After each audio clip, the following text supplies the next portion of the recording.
নমস্কার, সবাইকে স্বাগত জানালাম আমার এই কুকিং চ্যানেলে। আজ বানালাম চিংড়ি মাছের মালাইকারি। চিংড়ি মাছের মালাইকারি এইভাবে বানালে চিংড়ি মাছের স্বাদ অত্যন্ত ভালো হয় এবং গ্রেভির স্বাদও খুব সুস্বাদু হয়। আমি যখন বানাই তখন সবসময় এইভাবে চিংড়ি মাছের মালাইকারি বানাই।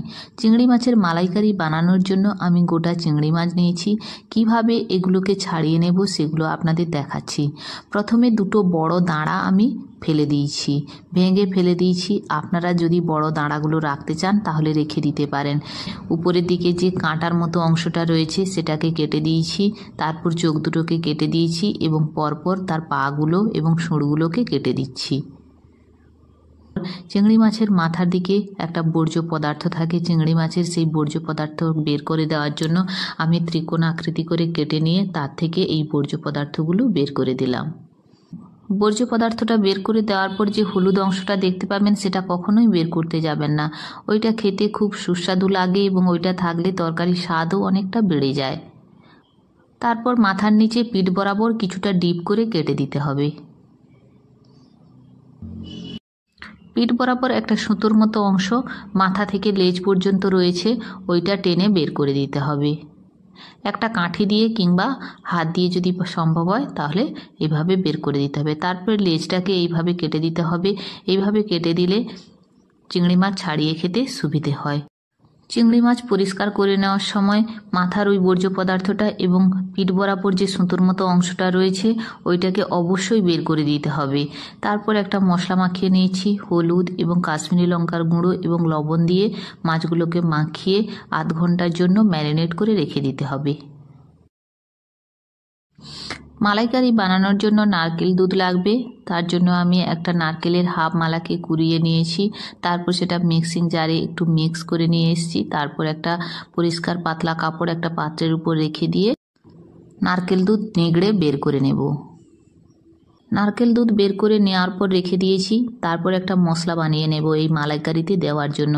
একটা মিক্সিং জার নিয়েছি, তাতে দিয়ে দিচ্ছি 1 চামচ সাদা সর্ষে, আপনারা চাইলে কালো সর্ষেও ব্যবহার করতে পারেন। আর দিয়ে দিচ্ছি হাফ চামচ মৌরি। তারপর দিয়ে দিচ্ছি 4 থেকে 5টা কাজু বাদাম। তারপর আমি এখানে 3 চামচ টক দই দিচ্ছি। এই সমস্ত উপকরণ দিয়ে একটা পেস্ট বানিয়ে নিয়ে আসব। যদি মাছের পরিমাণ বেশি হয় তাহলে মশলাগুলোর পরিমাণ একটু বাড়িয়ে দিতে পারেন। তারপর গ্যাস অন করে কড়া বসিয়ে দিয়েছি। কড়া গরম হয়ে যাওয়ার পর ওতে দিয়ে দিচ্ছি 4 চামচ সর্ষে তেল। সর্ষে তেল গরম হয়ে যাওয়ার পর চিংড়া মাছগুলো ছেড়ে দিচ্ছি। যখন এরকম একটু কালার চেঞ্জ হয়ে যাবে, হালকা হলুদ বর্ণ হবে, তখনই মাছগুলোকে উল্টে দিতে হবে। মাছগুলো খুব বেশি কড়া করে ভাজবো না, হালকা করে ভেজে নেওয়ার পর তুলে নেব। এই রকম যখন হালকা ভাজা হবে প্রায় 30 সেকেন্ড ধরে ভেজে নেব। ভেজে নেওয়ার পরে সমস্ত মাছগুলো তুলে নিচ্ছি। ওই মাছ ভাজা তেলের সাথে আরও 1 চামচ মতো সর্ষে তেল যোগ করে দেব। তারপর গরম হয়ে যাওয়ার পর ওতে দিয়ে দেব 3টে এলাচের টুকরো, 3টে লবঙ্গের টুকরো এবং 2 টুকরো দারচিনি। দেওয়ার পর আবার হালকাভাবে ভেজে নেব। যখন গরম মশলার এই ফোড়ন থেকে যখন একটা সুন্দর গন্ধ বেরিয়ে আসবে তখন ওর মধ্যে দিয়ে দেব পেঁয়াজ বাটা। আমি এখানে 1.5 চামচ পেঁয়াজ বাটা দিয়ে আবার ভালোভাবে নাড়াচাড়া করে ভেজে নিচ্ছি। পেঁয়াজ থেকে যখন তেল ছেড়ে বেরিয়ে আসবে তখন বুঝতে হবে পেঁয়াজ সম্পূর্ণ কষানো হয়ে গেছে। তারপর ওর মধ্যে যোগ করে দেব আদা এবং রসুন বাটা। আদা এবং রসুন বাটা দেওয়ার পর আবারও ভালোভাবে নাড়াচাড়া করে নেব এবং ভেজে নেব 30 সেকেন্ড পর্যন্ত, আদা এবং রসুনের কাঁচা গন্ধ চলে যাওয়া পর্যন্ত। ভাজা হয়ে গেলে ওর মধ্যে দিয়ে দেব 1 চামচ কাঁচা লঙ্কার পেস্ট। কাঁচা লঙ্কার পেস্ট দিয়ে আবারও 30 সেকেন্ড মতো ভেজে নেব। তারপর ওতে দিয়ে দেব হাফ চামচ মতো হলুদের গুঁড়ো। হলুদের গুঁড়ো ততক্ষণ পর্যন্ত ভাজবো, হলুদের একটা কাঁচা গন্ধ রয়েছে ততক্ষণ পর্যন্ত ভেজে নেব।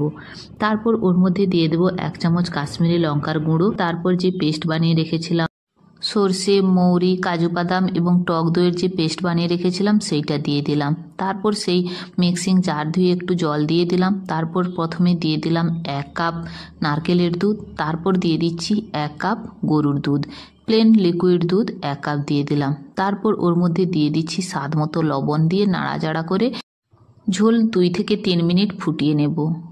ভালোভাবে ফুটে উঠলে এবং 2 থেকে 3 মিনিট পর দিয়ে দেব ভেজে রাখা চিংড়ি মাছগুলো। চিংড়ি মাছ সহ সমস্ত ঝোল রান্না করে নেব 5 মিনিট ধরে। এই সময় গ্যাসের ফ্লেম মিডিয়ামে রেখে দেব। 5 মিনিট পর দেখতেই পাবেন ঝোলের কালার চেঞ্জ হয়ে আসবে, তেল একটু একটু করে ভাসতে থাকবে। তখনই বুঝে নিতে হবে মালাইকারি কমপ্লিটলি তৈরি হয়ে গেছে।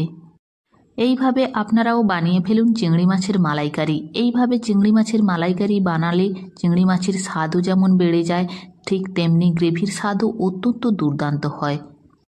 চিংড়ি মাছের মালাইকারির এই রেসিপি আপনাদের কেমন লাগলো কমেন্ট করে অবশ্যই জানাবেন। ভালো লাগলে লাইক করতে ভুলবেন না। আমার চ্যানেল যদি সাবস্ক্রাইব না করে থাকেন তাহলে সাবস্ক্রাইব করার অনুরোধ রইল।